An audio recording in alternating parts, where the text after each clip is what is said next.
Hari ini saudara, hari ini spesial sekali, boleh bilang kanan kirinya, hari ini sangat amat spesial. Ya, kenapa sangat spesial? Karena hari ini adalah tepat 10 hari setelah hari kenaikan Tuhan Yesus. Artinya saudara tahu apa yang terjadi 10 hari setelah kenaikan Tuhan Yesus adalah hari Pentakosta. Ya, oleh sebab itu hari ini adalah hari pencurahan Roh Kudus. So I want you to prepare your heart dari sekarang, ya, dari sekarang. Karena hari ini kita akan banyak membahas tentang Roh Kudus, baik di ibadah 1 maupun nanti di ibadah 2 juga oleh Pastor Yopi. Kami kemarin sudah banyak berdiskusi. So hari ini kita akan banyak sekali bahas Roh Kudus. Jadi siapkan hati saudara karena wah, this is amazing. Ya, Roh Kudus ada untuk berjalan bersama-sama dengan kita semua. Amin. Amin. Sebelumnya mari kita berdoa terlebih dahulu ya. Mari kita berdoa. Bapa dalam surga, kami bersyukur buat hari ini kami bisa berkumpul di sini. Kami di tengah situasi yang mungkin tidak sempurna, tapi kami tetap bisa berkumpul di sini bersama dengan sesama tubuh Kristus, jemaat Tuhan, dan kami percaya apa yang ada hari ini yang sudah Tuhan siapkan, firman yang sudah Tuhan siapkan hari ini akan menjadi firman yang mengubahkan hati kami, dan kami pulang dari sini tidak akan sia-sia. Kami percaya kami pulang dari sini kami akan mendapatkan sebuah kesegaran rohani, kami akan mendapatkan kekuatan yang baru karena Roh Kudus bersama dengan kami. Terima kasih Tuhan, terima kasih ya Bapa, biar materi firman yang akan disampaikan hari ini masuk ke dalam hati kami, bertumbuh dan berbuah di dalam nama Tuhan Yesus. Semua yang siap mendengarkan firman Tuhan, semuanya katakan amin. Nah, saudara, hari ini saya mau membawakan, kalau terakhir saya berkhotbah, saya banyak bercerita tentang maraknya isu perang. Tapi hari ini saya nggak akan cerita tentang perang. Tapi saya hari ini akan cerita bagaimana perkembangan dunia dengan informasi yang saat ini sangat amat terbuka. Betul? Ya. Hari ini mungkin 1 tahun yang lalu kita mendapatkan informasi cenderung cukup sulit. Mau mendapatkan satu informasi kita harus browsing banyak, kita harus tanya kanan kiri. Tapi per tahun ini kita mendapatkan informasi dengan hitungan detik. Iya atau iya? Ya. Kenapa? Karena kita tidak dapat memungkiri hari ini perkembangan AI, digitalisasi, media sosial itu berkembang sangat amat cukup pesat. Apa akibatnya, saudara? Akibatnya kita saat ini karena ada perkembangan media sosial, perkembangan digitalisasi yang luar biasa, akibatnya kita hari-hari ini terlalu banyak menerima informasi. Betul? Kenapa? Kita mau mendapatkan sebuah informasi dari satu jawaban, kita tinggal cari dan kita langsung dapatkan. Bahkan kalau seandainya kita tanyanya A, mereka bisa jawab A, B, C, D, E. Kita mau tanyanya F, mereka bisa jawab sampai Z. Jadi perkembangan itu yang kemudian membuat hari-hari ini anak-anak Tuhan, termasuk yang ada di luar sana maupun anak-anak muda, bahkan kita semua ada di sini, kita sangat begitu banyak mendapat informasi, tapi kita kurang tuntunan. Dan kemudian dengan hari ini kita sangat mudah untuk terkoneksi dengan banyak orang. Betul? Ya, kita mau terkoneksi dengan teman kita yang ada di luar negeri, dengan teman kita yang ada di mana, atau mungkin yang sudah lama gak ketemu, sangat mudah. Bahkan mau kenal orang baru juga akan sangat lebih dipermudahkan dari zaman dahulu. Tapi di first on our heart mungkin ada di antara kita yang tetap merasa kesepian, walaupun kenalannya banyak, saudara. Bahkan hari-hari ini saya melihat setiap dari kita, begitu banyak dari kita yang sangat amat sangat sibuk sekali. Full kegiatan dari pagi sampai malam, kegiatan full. Tapi kalau ditanya lebih dalam, tujuannya apa? Mereka nggak bisa jawab. Tapi kegiatannya full, saudara. Diambil semua. Ini diambil, itu diambil. Tadi Coach Timo, asik gaya. Tadi Timo cerita pada waktu dia ada di TB, by the way. Timo ini tadi dia sempat cerita, dia ikut lomba nasional, internasional, lomba nasional itu juara, saudara. Olimpiade matematika itu juara tingkat nasional. Waktu kita bilang, wah kamu keren sekali, juara, dia bilang, biasa aja, dia bilang. Kalau ada keseringan. Nah, dan dia ikut berbagai macam organisasi, bahkan tidak hanya dia, begitu banyak kita ikut ini, ikut itu, belajar ini, belajar itu. Tapi kalau ditanya, tujuannya apa? Bingung juga. Gitu. Bahkan di antara kita mungkin ada yang tampil bahagia, tapi sebenarnya kita menyimpan luka di dalam hati kita.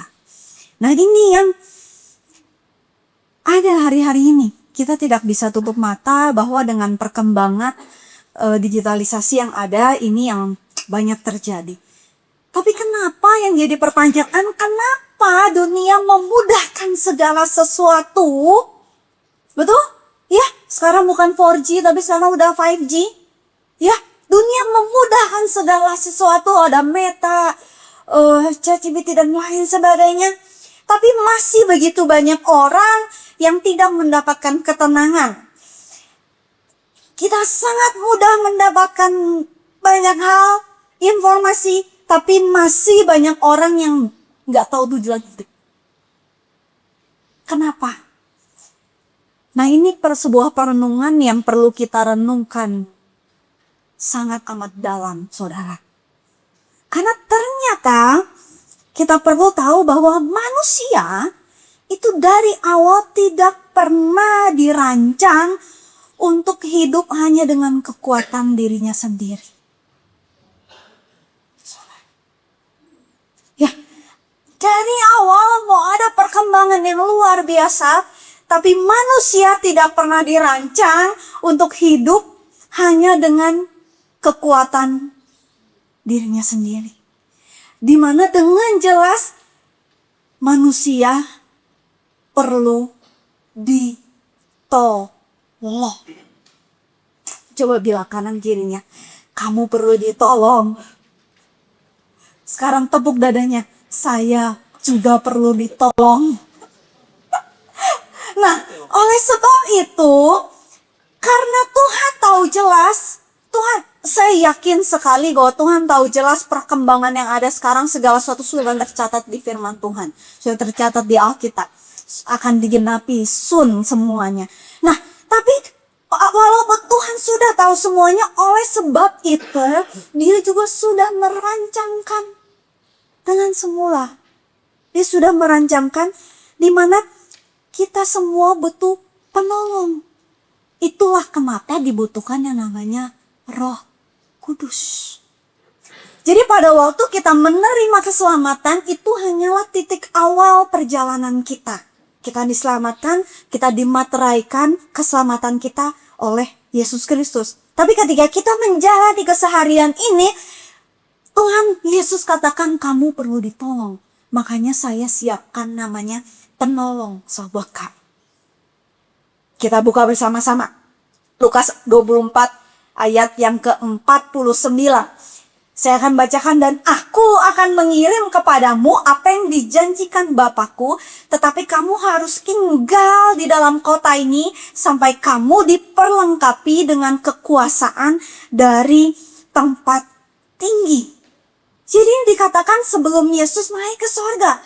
Firman Tuhan katakan, Yesus katakan sebelum nanti kamu pergi ke murid-muridnya, sebelum nanti kamu pergi menginjil, memberitakan firman Tuhan lain sebagainya, kamu tunggu dulu ya. Ya, kamu tunggu dulu, kamu tinggal dulu di kota ini sampai kamu diperlengkapi dengan apa? Kekuasaan dari tempat tinggi. Jadi nanti mungkin sebagian saudara juga ada yang sudah pernah mengalami baptisan Roh Kudus, tapi nanti kekuasaan yang akan dilimpahkan, yang akan diturunkan atas saudara itu bukan kekuasaan dari gereja ICC, saudara. Tapi itu adalah kekuasaan dari tempat tinggi di atas yang akan diturunkan atas saudara. So I want you to prepare your heart. Karena ini luar biasa sekali, saudara. Kenapa? Matius 28 ayat 18 dikatakan Yesus mendekati mereka dan berkata, kepadaku, karena kepadaku telah diberikan segala kuasa di sorga dan di bumi. Kenapa kita penting menerima kuasa itu? Karena segala kuasa sudah diberikan kepada Yesus. Dan Yesus yang akan menurunkan kuasa yang sama buat saudara dan saya. Segala kuasa sudah takluk di bawah kaki Yesus. Segala kuasa, saudara. Coba bayangkan. Segala kuasa firman Tuhan sudah takluk di bawah kaki Tuhan. Kuasa ini yang akan diturunkan atas saudara.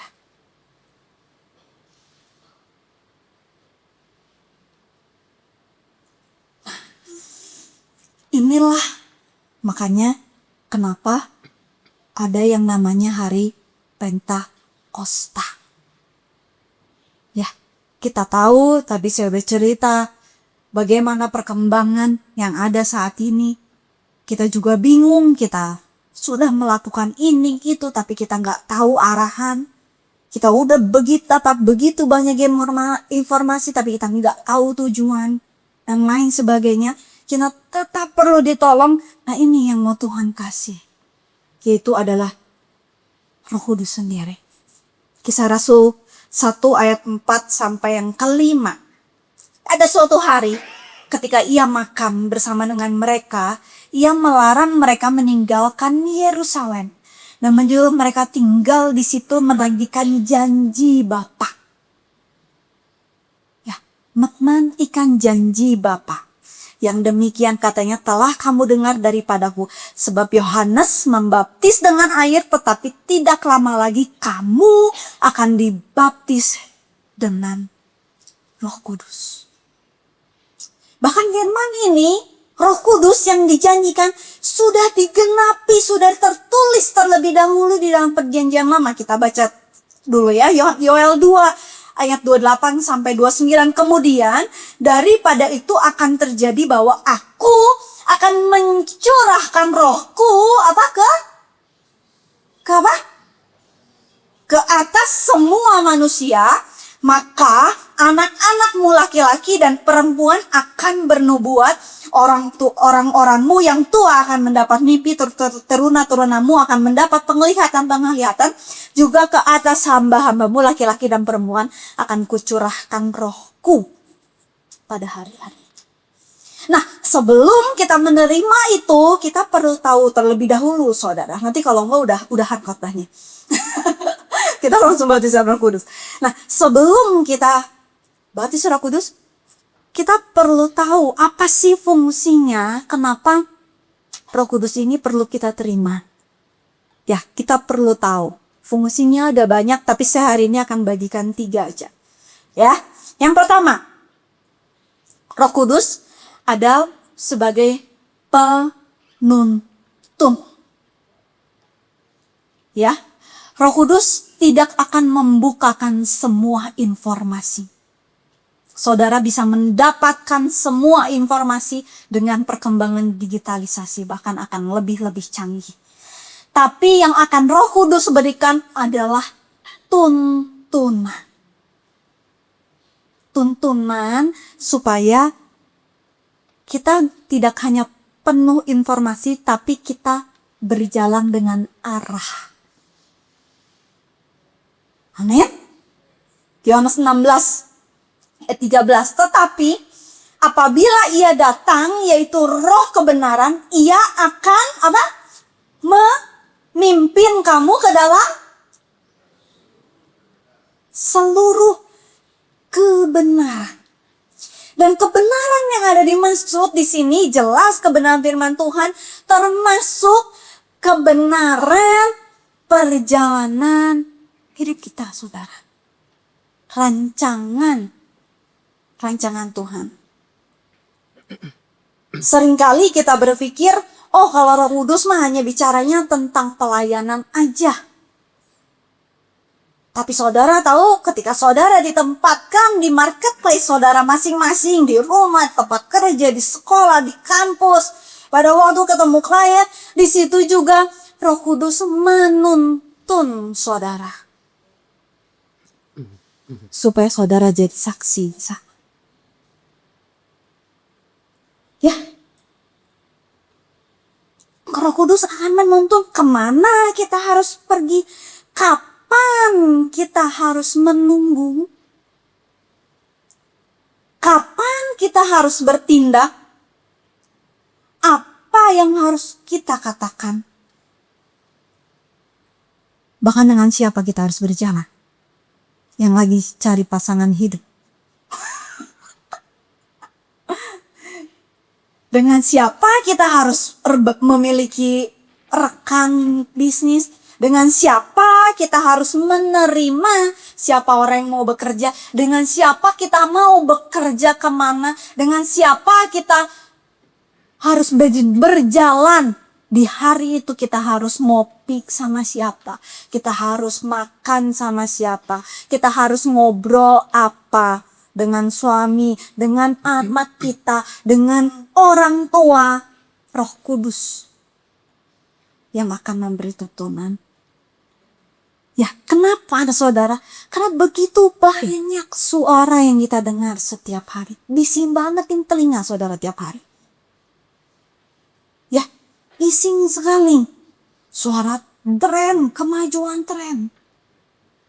Suara media sosial. Suara teman. Bahkan suara ketakutan yang ada dalam hati kita. Itu jadi suara, betul? Atau mungkin suara keluarga kita sendiri. Saya pernah ngobrol, maaf sekali kalau di sini banyak orang tua. Saya ngobrol dengan anak-anak, kemudian mereka bilang, iya, papi mami ngomong ini, tiap hari ngomong ini, tiap hari ngomong ini, setiap hari ngomong, dia bilang, sampai dia bingung harus ngapain sini. Itu kenapa kita butuh Roh Kudus. Walaupun orang tua, saya percaya setiap orang tua akan memberikan tuntunan. Tapi kita, ketika kita melangkah, kita butuh Roh Kudus. Bahkan saudara, mungkin seringkali kita juga dibisingkan dengan suara ambisi pribadi. Ya, contoh yang tadi Coach Timo cerita, katanya dia punya ambisi daftar 10 jurusan. Semua informatika. Tuhan tempatkan dia di matematika ITB. Bahkan, atau mungkin ada di antara saudara juga yang memiliki suara dari pemimpin rohani, saudara. Kan biasanya, karena ini suaranya dari pemimpin rohani, berarti ini adalah suara yang paling benar. Jangan salah, kita tetap harus uji. Kita tetap harus tanya Tuhan secara pribadi. Diri kita sendiri. Karena ini perjalanan kita sama Tuhan. Filipus contohnya saudara. Filipus kisah Rasul 8 ayat 26 sampai 29. Kemudian berkatalah seorang malaikat kepada Filipus, bangunlah dan berangkatlah ke sebelah selatan, menurut jalan yang turun dari Yerusalem ke Gaza. Jalan itu jalan yang sunyi. Lalu berangkatlah Filipus. Adalah seorang Ethiopia, seorang sida-sida, seorang pembesar dan kepala perbendaharaan Sri Kandake, ratu negeri Ethiopia yang pergi ke Yerusalem dan beribadah. Sekarang orang itu sedang dalam perjalanan pulang dan duduk dalam keretanya sambil membaca kitab Nabi Yesaya. Lalu kata Roh kepada Filipus, pergilah ke situ dan dekatilah kereta itu. Dan saudara tahu, pada waktu Tuhan berfirman buat Filipus pada waktu ini Filipus ini habis mengalami pelayanan yang luar biasa sebelumnya. Dia habis mengalami sebuah keberhasilan dari pelayanannya di Samaria. Tapi Tuhan katakan, sekarang waktunya kamu ke sana. Biasanya kalau kita habis mengalami sebuah keberhasilan yang kita lakukan apa? Gas terus, betul? Ya, tapi di sini beda saudara. Itulah Roh Kudus. Tuntunan Roh Kudus. Itulah namanya tuntunan. Ya, kenapa? Karena ternyata tuntunan Roh Kudus tidak selalu membawa kita ke tempat yang nyaman. Tapi selalu membawa kita ke tempat yang tepat. Amin. Ya. Makanya kita perlu Roh Kudus. Ya. Yang kedua. Apa itu fungsi Roh Kudus? Yang tadi saya udah cerita sedikit. Yaitu Roh Kudus adalah penolong. Yohanes 14 ayat 16. Aku akan minta kepada Bapa dan Dia akan memberikan kepadamu seorang penolong yang lain supaya Ia menyertai kamu selama-lamanya. Jadi Roh Kudus menyertai kamu selama-lamanya. Yang diberikan sama Tuhan menyertai kamu selama-lamanya. Yang akan dicurahkan dari atas nanti itu akan menyertai kamu selama-lamanya. Kata penolong di sini diambil dari bahasa Yunaninya adalah parakletos. Ya, artinya seseorang yang dipanggil untuk datang dekat. Ya, mendampingi, menguatkan, menopang kita. Ini yang dijanjikan sama Tuhan. Kita lanjut. Roma 8 ayat 26. Demikian juga Roh membantu kita dalam kelemahan kita sebab kita tidak tahu bagaimana sebenarnya harus berdoa, tetapi Roh sendiri berdoa untuk kita kepada Allah dengan keluhan-keluhan yang tidak terucapkan. Jadi Roh Kudus ada untuk menolong bahkan sampai ketika kita ada di titik terendah kita, saudara, bahkan kita nggak tahu kita tuh mau doa apa. Itu luar biasanya. Dan memang Tuhan katakan bahwa Roh ada untuk membantu kita dalam kelemahan kita. Kata membantu di sini diambil dari bahasa aslinya adalah sunantilambanetai. Oke? Ya, ada terdiri dari 3 bagian sun, anti, lambano. Ya, sun artinya bersama-sama dengan, anti akhirnya berhadapan, mengambil posisi berlawanan terhadap beban. Lambano artinya mengambil atau memegang. Contohnya gini, Di sini saya udah bawa ini. Tapi bukan saya ngangkat, saya nggak kuat saudara. Kalau di rumah yang ngangkat galon, terserah Andrew. Kan gue coba kalau saya ngangkat betul. Nah, ini galon ada isinya ya. Ada isi ya. Ada yang tahu ini jumlahnya berapa kilo? Berapa? Saya nggak tahu berapa kilo sih. Ya berapa kilo ya? 20. Baby 20. Nah, tadi katanya Roh Kudus ada untuk membantu. Saya mau panggil 2 orang. Ialah Seruko Henki. Kira-kira di antara mereka mana yang lebih kuat? Boleh kasih tepuk tangan buat mereka? Ya, kita cek dulu. Ya. Nah, katanya Roh Kudus ada untuk membantu bersama-sama berhadapan. Ya. Yalah boleh coba angkat dulu. Dia mah kuat ih. Oh, keangkat ya? Keangkat. Berat. Kemudian Tuhan berikan Roh Kudus untuk membantu, untuk menolong. Ya, coba Yala boleh angkat sedikit.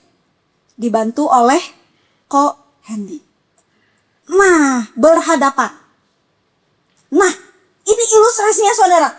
Jadi Roh Kudus ada untuk mengambil bagian dari beban seseorang, ya, diangkat bersama gitu, dengan memegang sisi yang lain bersama-sama. Nah, ya, jadi pada waktu kita punya beban, permasalahan dalam hidup kita, ketika ada Roh Kudus bersama-sama dengan kita, Roh Kudus ada untuk mengangkat itu bersama-sama dengan kita. Jadi kalau kita berat sebelah, Roh Kudus ada untuk mengangkat bersama-sama dengan kita. Dan berjalan bersama, boleh berjalan sebentar aja. Jadi terangkat. Ya, kasih apresiasi yang luar biasa. Terima kasih Yala dan Ko Hendy. Ini Yala sebenarnya kuat tahu ngangkat sendiri. Hah? Dia pura-pura aja tadi. Thank you, Mom. Nah, itu saudara, jadi Roh Kudus itu ada bukan menghilangkan masalah saudara, tapi dia ada untuk mengangkat beban bersama dengan kita. Ya, jadi bukannya dengan ada Roh Kudus masalahnya jadi nggak ada, bebannya tetap ada, tapi dia ada untuk bangkit, ada untuk angkat bareng sama kita. Untuk jalan baik sama kita. Amin. Ya. Nah, padahal masalahnya sama, lingkungannya sama, waktunya sama, tempatnya sama. Tapi ketika ada Roh Kudus, dibantu angkat bersama. Nah, itu fungsi Roh Kudus. Amin. Siapa yang butuh ditolong di sini? Haleluya. Ya, kita semua perlu ditolong di sini. Dan yang ketiga, saya akan masuk ke poin terakhir. Apa itu fungsi Roh Kudus? Roh Kudus itu memberikan kuasa. Ya, Kisah Para Rasul 1 ayat yang ke-8. Tetapi kamu akan menerima kuasa kalau Roh Kudus turun ke atas kamu, dan kamu akan menjadi saksiku di Yerusalem dan di seluruh Yudea dan Samaria dan sampai ke ujung bumi. Ya, jadi pada waktu nanti Roh Kudus diturunkan, saudara akan menerima kuasa. Tapi bukan berarti tiba-tiba kita jadi kayak Kapten Amerika gitu. Ya, kita nggak menerima kuasa. Kata kuasa di sini berasal dari kata bahasa Yunani-nya adalah dunamis. Ya, yang berarti kekuatan, kemampuan atau daya yang membuat seorang mampu melakukan sesuatu sebelumnya yang tidak sanggup ia lakukan sebelumnya. Ya, kalau bahasa Inggrisnya dunamis itu dynamite, dinamit, saudara, atau dynamic. Ya, Tapi bukan selalu yang namanya kuasa, yang namanya dunamis itu kita bayangkan sesuatu yang meledak. Ya, jadi ketika kita punya kuasa, kita jadi bisa meledakkan sesuatu gitu. Maksudnya bukan saudara bikin bom ya. Tiba-tiba ada sesuatu hal yang spektakuler langsung terjadi. Tidak selalu seperti itu. Ya, tapi pada waktu Tuhan memberikan kuasa, ada kekuatan yang menghasilkan kemampuan, perubahan, dan dampak yang melampaui kemampuan kita. Itu maksudnya. Kuasa dunamis itu. Walaupun kita tahu jelas, saudara bisa bayangkan sebelum murid-murid ini dibaptis Roh Kudus, mereka itu nyumput, saudara. Mereka nyumput, mereka takut. Ya, bahkan mereka melarikan diri. Kita lihat Petrus, sebelum dia dibaptis Roh Kudus, Petrus menyangkali Yesus 3 kali.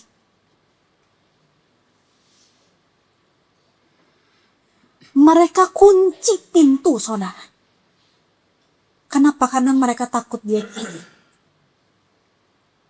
Tapi setelah di malam itu Roh Kudus dicurahkan, mereka jadi pribadi yang berani. Mereka penuh keyakinan. Bahkan mereka mengubah dunia. Sampai hari ini kita mendengar Injil. Kenapa bisa seperti itu? Karena mereka menerima kuasa. Dan kuasa yang sama itu juga diberikan, kata saudara dan saya, kalau kita mau terima. Ya, kalau kita mau terima. Tidak selalu, berarti setelah ini kita bisa melakukan mujizat. Orang yang lumpuh jadi berjalan, orang yang buta jadi melihat secara harafiah langsung seperti itu. Ada orang-orang yang memang diberikan memiliki karunia dan Tuhan pakai untuk melakukan seperti itu. Tapi kuasa yang Tuhan berikan juga diberikan buat saudara, untuk saudara bisa bekerja dengan baik, melampaui batas kemampuan saudara. Untuk apa? Menjadi saksi Kristus di luar sana. Jadi saksi di luar sana. Ya. Ilustrasinya seperti ini. Anggaplah, siapa di sini yang suka gadget? Yang kalau ada gadget keluaran terbaru, langsung ada? Gak ada yang ngaku. Ya, kita lihat perkembangan nih gadget dari fiturnya, dari A ke B ke C, dari luar biasa gitu. Tapi memang ada orang-orang yang seperti itu, which is gak salah juga, saudara. Tapi dengan gadget, dengan smartphone yang sangat amat canggih, saudara. Kalau baterainya 1%, gunanya apa?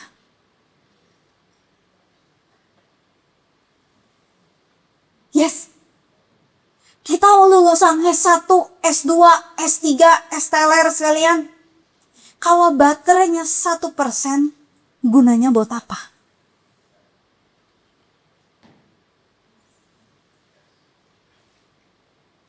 Oleh sebab itulah kenapa kita harus terhubung penuh. Harus dicolok. Terhubung penuh.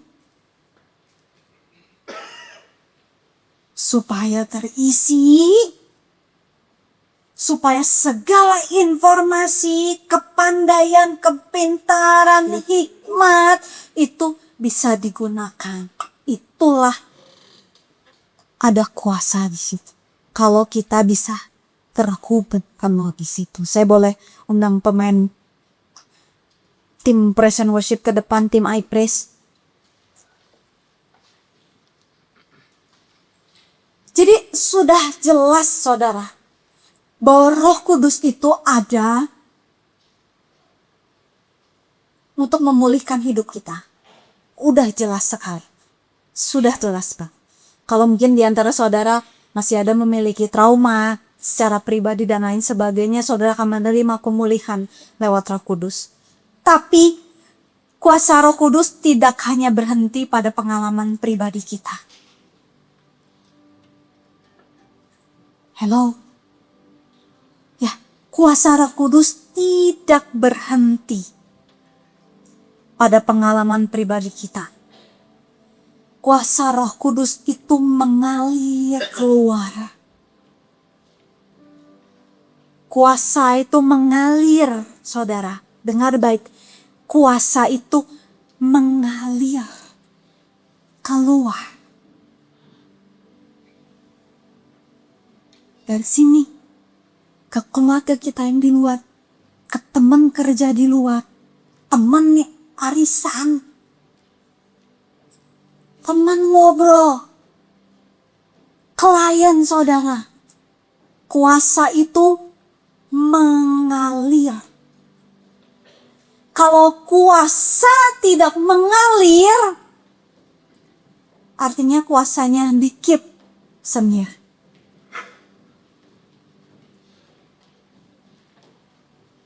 Ketika ada kuasa mengalir, maka ledakan terjadi. Amin. Ya, saudara rindu melihat Roh Kudus bekerja? Ya, bekerja nggak cuma pada waktu kita manifestasi Roh Kudus itu, manifestasi Roh Kudus itu pengalaman pribadi. Tapi Roh Kudus bekerja mengalir keluar supaya ada ledakan di keluar terjadi. Saudara bayangkan hari kita merayakan hari Pentakosta. Begitu banyak gereja-gereja yang akan mengalami baptisan Roh Kudus. Dan pada waktu ledakan itu terjadi di luar. Ketika kuasa itu mengalir di luar. Saudara tahu Bandung akan bercahaya seperti apa? Indonesia akan bercahaya seperti apa? Itu yang akan terjadi. Kalau kuasa mengalir. Jadi selain dia memberikan tuntunan, dia menolong kita, dan ada kuasa yang mengalir dari dalam diri kita. Amin. Sebentar kita akan masuk lebih dalam. Dan saya mau saudara membayangkan terlebih dahulu apa yang terjadi di ruang atas pada masa itu. Ya, kita bayangkan terlebih dahulu. Ya, lagi menanti murid-murid di situ sedang menanti penolong yang dijanjikan. Kisah Rasul 2 ayat 1. Ketika tiba hari Pentakosta, semua orang percaya berkumpul di satu tempat. Tiba-tiba turunlah dari langit suatu bunyi seperti tiupan angin keras yang memenuhi seluruh rumah di mana mereka duduk. Saya bacanya udah mau nangis, saudara. Membayangkan kuasa dari Allah saat itu turun atas setiap kita di sini. Dan tampaklah kepada mereka lidah-lidah seperti nyala api yang bertebaran dan menghinggap pada mereka masing-masing. Maka penuhlah mereka dengan Roh Kudus.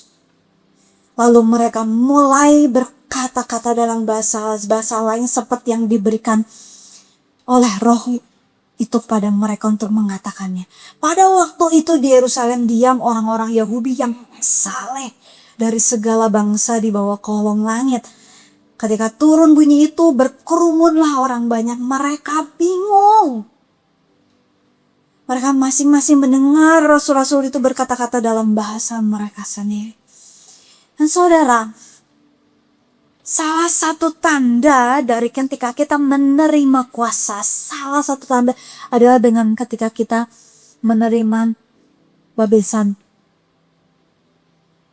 karunia bahasa roh. Salah satu tanda. Nanti pada waktu waktu kita semua berdoa di sini. Tapi saudara ini, mungkin di sebagian dari antara saudara ada yang cukup, maaf kata, skeptis gitu ya. Dengan yang namanya bahasa Arab. Ya, gak perlu takut. Karena itu hanya manifestasi Roh Kudus. Itu tuh hanya tanda kalau kita menerima Roh Kudus. Gak perlu takut. Karena yang penting Roh Kudusnya.